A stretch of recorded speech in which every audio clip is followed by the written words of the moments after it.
한강에서 치킨 시켜 먹는 외국인들이 어떻게 여기까지 배달이 와? 하면서 놀라는 영상 다들 한 번쯤 보셨죠? 프랑스에서는 오후 3시에서 6시 사이엔 배달이 안 되고 밤 11시 넘으면 끝인데 말이에요. 그런데 한국은 새벽 2시에도 짜장면이 오고 한강 둔치에도 치킨이 오고 심지어 편의점 과자까지 배달이 됩니다. 진짜 배달의 민족! 그 자체라고 볼 수 있는데요. 지난해 2024년 한국 배달음식 시장 규모는 무려 21조 원을 넘어섰다고 합니다. 21조 원이면 우리나라 1년 예산의 4분의 1 수준인데요. 대체 언제부터 또 어떻게 해서 한국인들이 이렇게 배달음식에 미치게 된 걸까요? 오늘은 그 흥미진진한 이야기를 들려드릴게요. 자, 먼저 충격적인 사실부터 알려드릴게요. 한국의 배달 역사는 무려 250년이 넘습니다. 1768년 조선 후기 실학자 황윤석이 일기에 이렇게 적었는데요. 과거 시험을 본 다음 날 점심에 일행과 함께 냉면을 시켜 먹었다. 258년 전에도 배달을 시켰다는 거예요. 그때 냉면은 궁중 요리였는데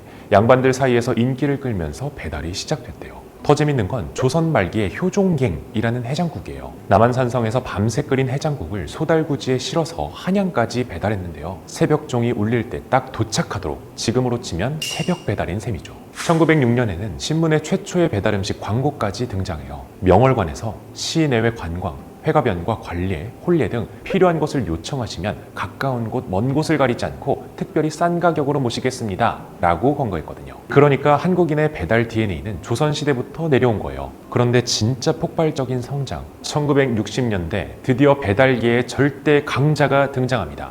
바로 짜장면이에요. 이때부터 이사하는 날엔 짜장면이라는 공식이 만들어졌죠. 정신없이 바쁜 날에는 손이 안 가도록 짜장면을 시키는 게 한국인의 문화가 됐습니다. 1980년대엔 전화기가 많은 가정에 보급되면서 배달이 더 활발해졌고요. 1980년대 말부터는 빨리빨리 문화가 생기기 시작했어요. 한국전쟁 이후 압축 성장을 하면서 모든 걸 빨리 해야 되거든요. 빨리 먹고 빨리 일해야 되니까 배달 문화가 자연스럽게 발달한 겁니다. 그리고 2010년대에 게임 체인저가 등장하기 시작합니다. 바로 스마트폰이죠.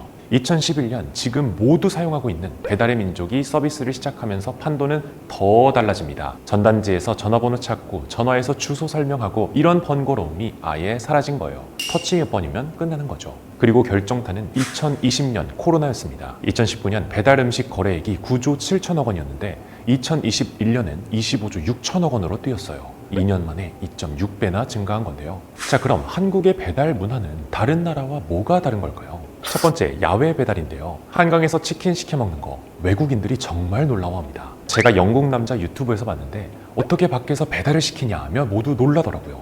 실제로 한강엔 배달받는 구역이 정해져 있을 정도거든요. 두 번째는 배달 중개업입니다. 외국엔 우버이츠나 아마존 프레시 같은 배달 대행은 있지만 원래 배달해주는 업소들을 모아서 주문받아주는 중개업은 한국이 최초예요. 세 번째, 모두가 공감하는 배달 속도와 범위입니다. 물론 좁은 영토라는 장점이 있긴 하지만 사실 30분 안에 거의 모든 음식이 오잖아요. 그리고 배달 안 되는 음식을 찾기가 더 어려운 수준이죠. 마지막은 우리의 피로회복제, 바로 야식 문화입니다. 한국 사람들은 밤늦게까지 일하거나 드라마 보면서 출출해지면 치킨, 피자, 족발을 시켜요. 그래서 야식집들이 배달을 안 하면 아예 장사가 안 될 정도죠.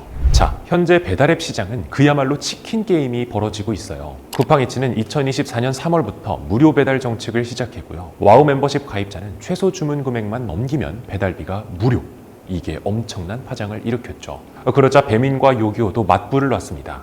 배민은 15,000원 이상 주문 시 무료 배달, 배민클럽 멤버십도 출시했고요. 이렇게 지금은 모든 배달앱이 무료 배달 경쟁에 뛰어들고 있습니다. 재밌는 건 이 경쟁 때문에 전체 시장이 더 커졌다는 거예요. 강상균 중앙대 교수 설문조사에 따르면 배달 이용 시 가장 중요한 고려사항이 배달비였거든요.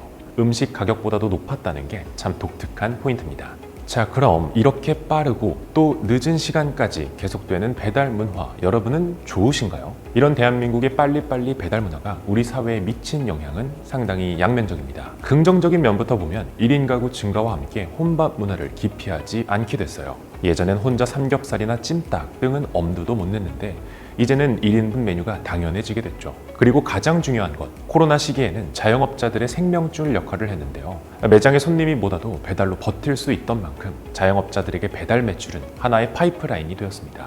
하지만 문제도 있습니다. 배달비 부담이 커지면서 소비자들이 피로감을 느끼고 있거든요. 그리고 최근 뉴스에서도 가장 많이 나오는 것, 배달 기사님과 플랫폼 사이의 수수료 문제, 그리고 배달 노동자들의 과로 문제까지. 빠른 배달이라는 플랫폼의 슬로건 아래 소비자와 가게 사장님들 모두 힘든 점을 안고 가고 있습니다. 정리해볼까요? 한국인이 배달 음식에 미친 이유는 조선시대부터 시작된 250년의 DNA, 또 빨리빨리 문화와 만난 배달 시스템, 그리고 스마트폰과 팬데믹이 부른 압축 성장이 있었습니다. 결국 한국의 배달 문화는 우연히 생긴 게 아니라 우리 역사와 문화, 그리고 사회적 환경이 만들어낸 필연적 결과였던 거예요. 앞으로는 드론 배달, 로봇 배달까지 등장할 예정이라고 하니 정말 배달 공화국의 미래가 궁금해지네요. 여러분만의 배달 음식 에피소드가 있다면 댓글로 들려주시고요. 저는 다음에 더 재밌는 주제와 함께 돌아오겠습니다.